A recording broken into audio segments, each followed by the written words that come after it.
Hello, everyone. This is Robert Aceves, and we're starting another episode of mindfitpodcast. And I have here Neil Babins with me. How you doing, Neil? I'm doing good. How about yourself? I'm doing great. How was your week?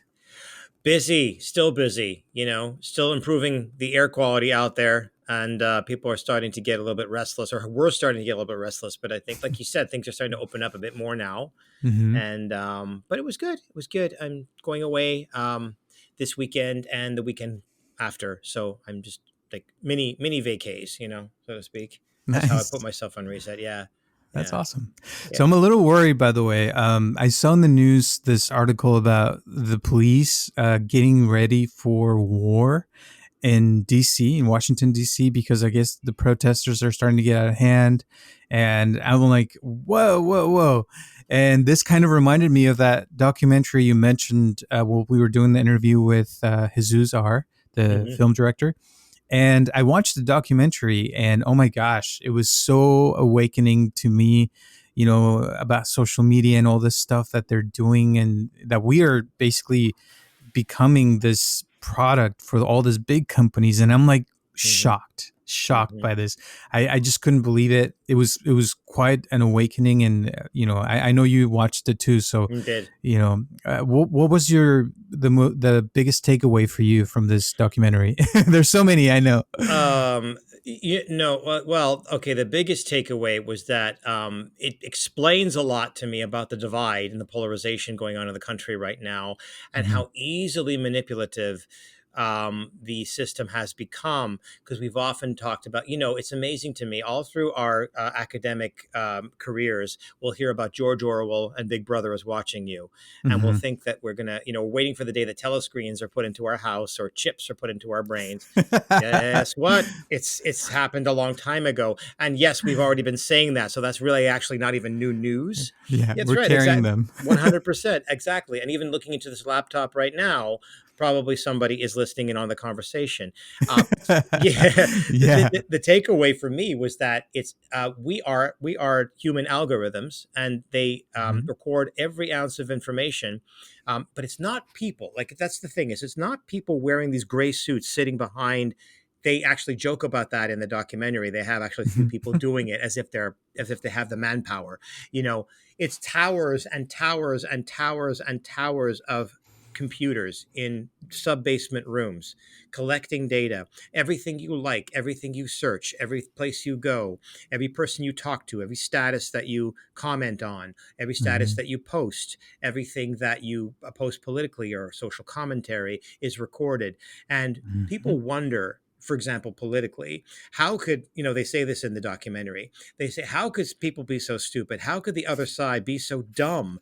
There's so much evidence pointing to this, and this. How could they not see this if they're reading the same thing? Because they're not reading the same thing. You're not reading the same information. You're receiving information that's sent to you specifically and designed based on what you already want to seek out. It's designed for that reason. And this is coming from former executives from Instagram and Facebook and Google and all the companies that are, and they say, no, this is what we were doing on purpose. We Yeah. were designing a way to collect data on the population, to know how the population thinks in certain regions and certain, compartmentalized ways of thinking. And we designed it to send information to feed those beliefs to those people. So we could Mhm. see the polarity happening based on that. My biggest takeaway is that we're so easily influenced by that, including the COVID pandemic that's going on right now. I've often said there's just too big a spectrum in terms of facts and beliefs about what's going on and what's necessary to contain it, especially in this country. Yeah. That it's just, it's unfathomable how there could be so much difference in opinion. How could that be? You know, if I, you know, I mean, if I stop breathing, I'll pass out. I mean, that's objective. That's true. But it's just Mhm. with COVID, it's like, if I wear a mask, if I don't wear a mask, if I go here, if I congregate with these amount of people, if I don't congregate, if I fly, if I don't fly, if I, what I mean? There's too many, but this is all through algorithm. And yeah, so there are many Yeah. takeaways. And this computers, they don't get tired, right? They're constantly working 24/7. And like you said, they record everything that we do. And so keeping that in mind, I feel like we were completely being watched, and they're analyzing this information at the same time. And you say that they we're easily manipulated, or they're influencing us in so many ways, but it's because they're giving us exactly what we want. We Mhm. are getting so much of what we love that it's and one of the things they mentioned is that fake news spread 6 times faster than anything else, Mhm. because we see something that sounds shocking to us, Right. and then the same algorithm will find something else that's going to continue to shock you, and then you see Mhm. another thing, and so Right. before you know it, you believe the Earth is flat, right? And That's because right. you've seen like 10 or 100 videos that prove your point, then Right. suddenly that becomes a reality, and it's shocking, it's mind-blowing to think that some people actually believe this stuff. I I don't want to know. say Yeah. bad things, but yeah. But that's the thing, is that that's the result right there. You either believe the world is flat, or you believe the world is stupid for believing the world is flat. So you've created that divide, you see? Right. Yeah. Exactly. You've created that polarity in that way. And you're exactly right. They say that fake news travels 6 times faster than real news because the truth is boring. They even Hmm. say that in the Hmm. truth is boring, and the truth is not that interesting. So but if they make it, it goes viral if it's more poignant, if it's more, dramatic, and if it's more like there was an article that somebody brought to my attention that said, "Stop thinking we're going back to the old normal." Like very blunt and very direct and very poignant, very like forget it. Give Hmm. up your view of that we're all going to open up and go back to the way things were before. And it talks about the new normal instead of saying our new normal may be slightly different than we remember it, but it might be a Hmm. better normal. It might be a better way of a new environmental approach to life that might be improve upon a lot of things. It didn't say that. It says stop thinking we're going back. It went viral because it was very poignant. It was dark. It was dramatic. It was one side or the other. It was we're all gonna die, or we're all it's people soak this up, and I have personal friends who soak it up so easily. You know what I mean? They Hmm. say that you shouldn't ABC, or they say that you better not XYZ because it goes viral really quickly and it gets sent to them. It's on their newsfeed, not on mine, because they gathered information on the psychology of those particular people, sent it out to them, making them believe it, making me think they're morons. You Yeah. see? So they've Yeah. created that divide, you know, and Yeah. vice versa. Then they think I'm a jerk because I say you guys are being stupid, you Hmm. know. So it Hmm. just, yeah, it's Yeah. And there's, I mean, this algorithms, they do so much of that, where they for example, on TikTok, I've noticed, I've multiple friends who use TikTok. I don't use it anymore. I started using it a little bit. It's extremely addicting, and that's one of the reasons, by the way, that now that Oracle just bought it for the US version, they didn't sell the algorithm to the US. So Oracle is going to have to come up with their own algorithm, because their algorithm is unbelievable. And anyway, multiple of my friends that use TikTok, if you see their accounts, each one of them is going to have a different feed. They're going to feed them different things, whatever they're interested in. And one thing that shocks me sometimes is, some of these people, like, all they get is really extremely attractive people. And you mm, see that, and imagine what that does to your psyche when you're seeing really hot people come up on your feed over and over and over again all day long.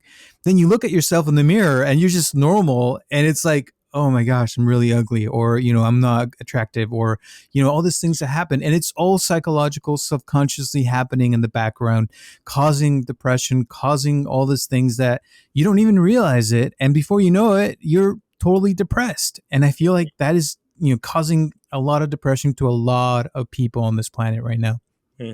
yeah. So the social isolation from the pandemic has also accentuated that as well. But you're right, in the millennial generation, there's a very huge increase in anxiety and depression Hmm. and self abuse and suicidality, and all of that is part and parcel to what they're seeing on their news feeds. And the algorithms are collecting information, especially for, say, 16-year-old girls, and they're sending them messages that this is the way you're supposed to look, this is the way you're supposed to be. And, and they're internalizing that, and they're internalizing it much younger and much more Hmm. powerfully than ever before.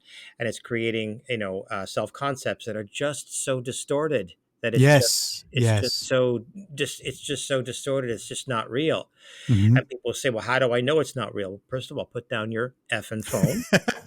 You know what I'm saying? And Yeah. they say that the amount of hours per day that we're and I get this a lot because I deal with a lot of families, work with a lot of families, and that one of the boundaries that they said is, okay, no headphones or electronics at the dinner table. This is the time we're going to spend together as a family. Or if we're going Hmm. to watch television, put your phone away. Try to do it for 2 hours. To try to limit the amount of exposure to social media. And we're not just being pests, as the older generation telling you to put down your phones. There's a real serious issue going on with the amount of information that you're fed constantly, and how Hmm. it's affecting your brain, how it's affecting your beliefs, how it's affecting your self-concept, how it's affecting the polarity in the country. You think, what does it have to do? What does the political tension have to do with me, like, scrolling for an hour? It has a lot to do with it. It's Right. designed to have something to do with. These experts have told you they've designed through, like Las Vegas is intermittent, like you win intermittently, so it Hmm. keeps you playing. Hmm. It's That's the very, most powerful, yeah, yeah, most way of, powerful reinforcer. yeah, to keep people on their phone. Well, yeah, well, guilty as charged. It keeps me in front of the slots when I'm in Vegas too. you know, Right?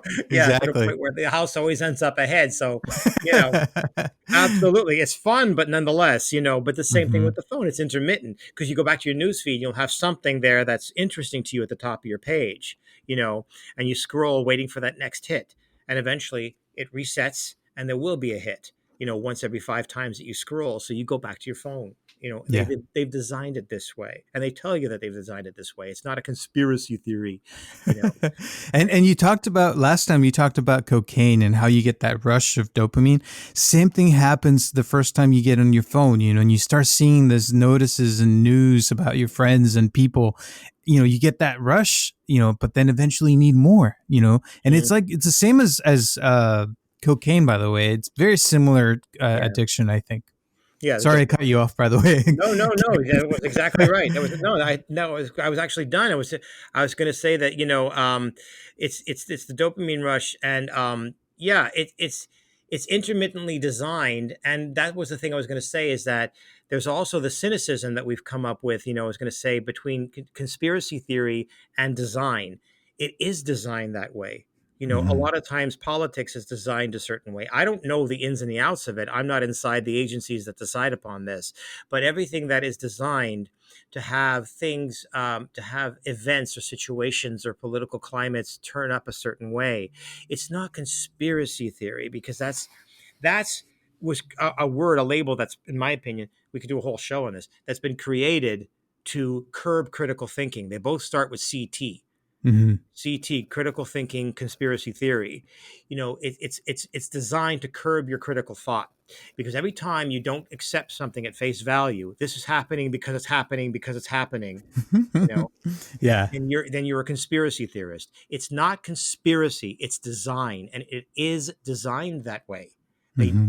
and if I say they design it, they say, well, who's they? They are the people who are on this documentary. Go watch them. They're former, what I'm saying? They will tell you, we are the they. Hello, we are they. They is Yeah. us. Okay, so don't say that because I use the word they that I'm making up some phantom. You know, they Yeah. are the people who are. They hire psychologists, they hire social Hmm. psychologists, they hire people who understand human behavior to be Hmm. movers and shakers for the design of how to influence society. Hmm. And through social media is an incredible, far-reaching tool to do that.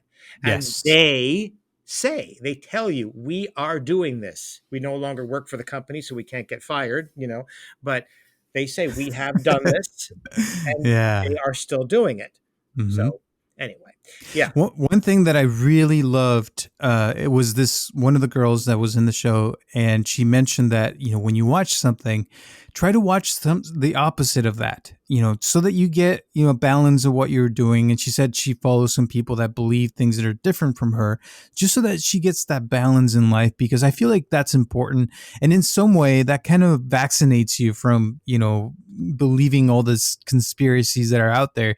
And you can find videos on both sides of the coin right now. There's so much out there, but if you make that a habit where you're looking at both sides and getting a little bit more informed and educated on things, even though some of these things at first it is even to me, like some of the stuff I watch sometimes, I'm like, oh my gosh, I can't believe they believe this. But I do it because I want to see what they're doing, why they're thinking that way. Because I get people like that a lot, and some people, call me and they complain about Democrats, and people call me and complain about Republicans, and so I have to listen to both sides and understand both sides in order to help them. And so, it's learning about those things and not creating that polarization you were talking about, because that is becoming a problem, and it's bigger than ever. There's so many families and people, so many people not talking to each other right now because of the way things are in this country, and that is causing problems. And one of those people in this show, they that you're mentioning, said that one of his biggest fears is that we may have a civil war, Yeah. and this is soon. This is not like 5 years, 10 years from now. This is like Right. happening sometime in the near future. And that's scary to me. Yeah. Absolutely, it is. The polarity is absolutely amazing, but it's even myself. You know what I'm saying? I don't mind admitting that I guess prior I would consider myself to be somewhat of a liberal, liberal thinker. But now because of the polarity, and here's where I run into the issue with what the algorithms are doing, is that I could no longer safely say that anymore, because Mm-hmm. the liberal movement is moving so far to the left that I'm like, you know what? That is ridiculous, guys. What you are saying is ridiculous. I'm not saying any specific movement or theory is ridiculous before people get upset. I'm saying that is too far to the left. I'm like, that is just, you're losing me now, you know? And if you lose me, I mean, honestly, I mean, I know myself well enough to say, if you lose me, if I become one of those independent voters, if I become the person on the fence, that's pretty amazing. That's quite a polarity for me to become not identifying as far left, but as identifying as on the fence. That's a shift that I never thought in my lifetime would happen. So I'm living proof for myself that the Mm-hmm. polarity has become far too extreme, far too extreme. Like I'm not even going to look that far to the left, or certainly not that far to the right. So it's frightening because it's happening to me, and I'm starting to rethink: do I really think in a liberal way? You know what I'm saying? And of course I do for the most part, but you're making me antsy. You're making me full of angst. You're making Yeah. me question even that. You know what I'm saying? So like, yeah, wow. So yeah, I think that's the damage, is that it's not just dividing people, it's stretching the divide, so that you've got to go all the way to the right, or you've got to go all the way to the left, or you're sort of like lost in this chamber in the middle somewhere, and you don't have a sense of identity, which is probably the best thing to do. Yeah. And then then I wonder, when you say stuff like this, I wonder if the way you feel is exactly what the other side wants you to feel. And I wonder if they're the ones who are paying money or creating this divide, Yeah. because it benefits them in a way, Sure. you Yeah. know? And so there's all these things that are just, and they're literally influencing our behavior and the way we think. Now, social media has some benefits, and there are some benefits to technology overall, but I think it's important to realize these things, because otherwise we're getting out of hand, we're getting out of control, and eventually, like I said, we may feel like you do, and eventually maybe you're going to start going to the other side. And before you know it, like, oh my gosh, I used to be a liberal, but those guys became this or that. I know personally, I know people who are going to be voting for Trump now, because they feel like Biden is everything that a lot of people who know about Trump, they feel Biden has, because the media and everything, they've created all this videos to portray Biden into Right. this terrible light. and Yeah. I'm shocked because some of these people are Mexican, some of these people are not racist or anything like that, and yet they feel like Biden is racist. They feel like Biden, uses women and has done all these things. And one of them even told me that Biden has a pedophile ring now or something like that. I'm like, Oh yeah, what's what? that? What's that group? What are they called? I can't remember the name. QAnon or something like that. What is it? That I've, they actually believe the Clinton administration was behind a pizza parlor pedophile. it's Pizzagate. Yeah. Pizzagate, right, right. But Okay. that was 4 years ago. No, no, no. Yeah, but I mean, I was 4 years ago, but they've learned how to perfect that. You know what I'm Oh, saying? I'm sure. Yeah, I'm You sure know, that's the but no, but case. millions of people bought into that. I Oh mean, yeah, totally. and I'm sure you're probably going to get phone calls from people who are saying, "Hey, you said on your podcast, but it's true." They're going to insist that it's true. Um, I mean, that's what I'm saying is that such ridiculous theories can be enough people can start to believe them that it influences elections, that it Yes, influences yes, outcomes, and yes. it's what we've been warned about since 1948 when George Orwell wrote 1984. He was a member of the upper class in Britain, and he saw from the inside out, he saw what aristocrats and people of power were planning on doing and how they were manipulating populations. And he wrote the book to warn us. And the warning was very clear. And we've looked at it as entertainment. And unfortunately, he said exactly what happened would happen. It'll go right over your eyes. Hmm. Before you even know it, people would say, "Oh, we'd never let the government, control our lives like that, or take away our freedoms like that," because you won't know what's happening. You won't see it happening. Get off your phones if you don't want the government to control you. Well, I don't want to give up my phone. That's exactly what they designed. No, it's not Hmm. conspiracy. It's design. They've designed it that way. And he warned us that's exactly what's going to happen. And it's happening because they could put out something, fake news will travel 6 times faster.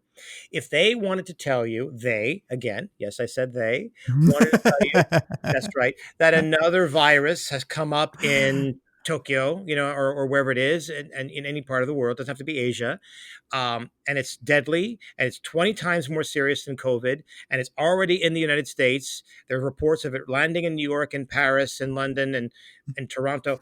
Boom. We're all back in our houses. Our masks are back on. The polarity starts again. The hate speech on Facebook starts again. You stupid people! Don't you know you should be wearing a shield and a gas mask and a spacesuit every time you check your mail?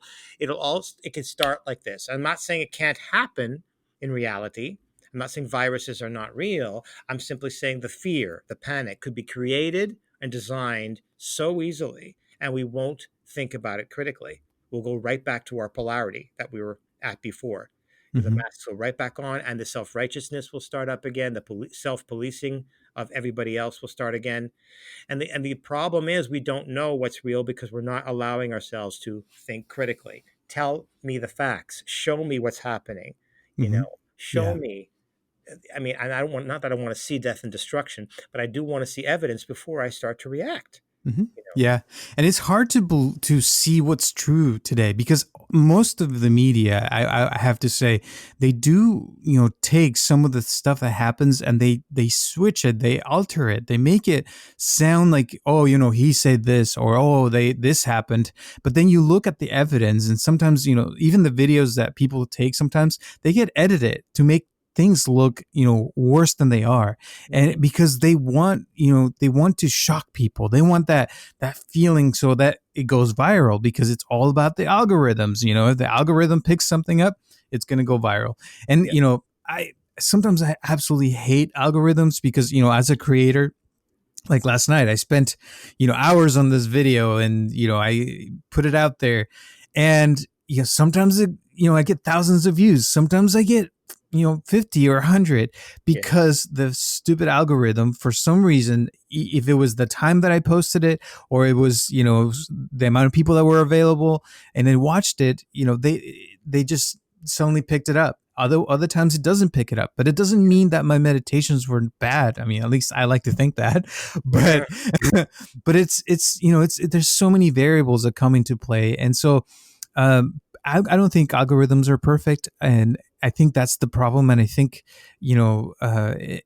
in my opinion, algorithms were made to solve problems and help us in some ways, which are, they can be very helpful in some ways, but in other ways they can be very harmful at the same time. So Yeah, because they're for profit. They're designed for yeah, profit. That's essentially what it all boils down to.